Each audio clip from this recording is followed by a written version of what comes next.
योग्य शिक्षकों को सम्मान के साथ स्कूलों में लौटाना होगा, भ्रष्टों को सजा।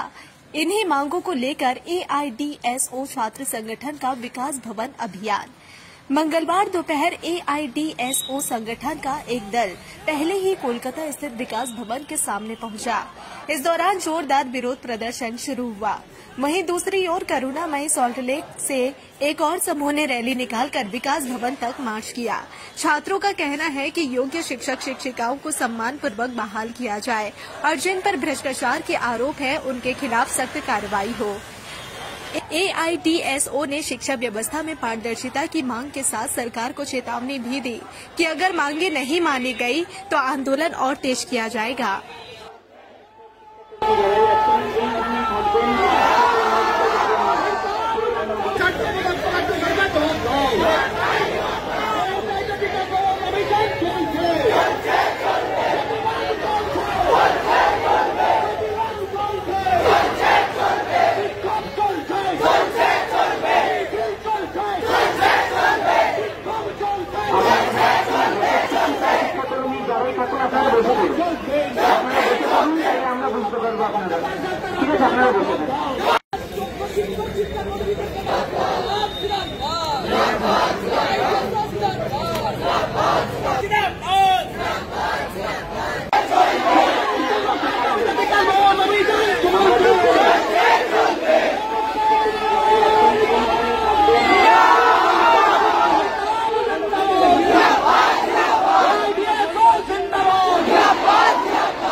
আমাদের দাবি ন্যায্য শিক্ষকদের বাছাই করা, তাদের স্কুলে আবার ফেরাতে হবে এবং শিক্ষার যে পরিকাঠামো ভেঙে পড়েছে তা অবিলম্বে সরকারকে যথাযথ উপযুক্ত পদক্ষেপ গ্রহণ করতে হবে।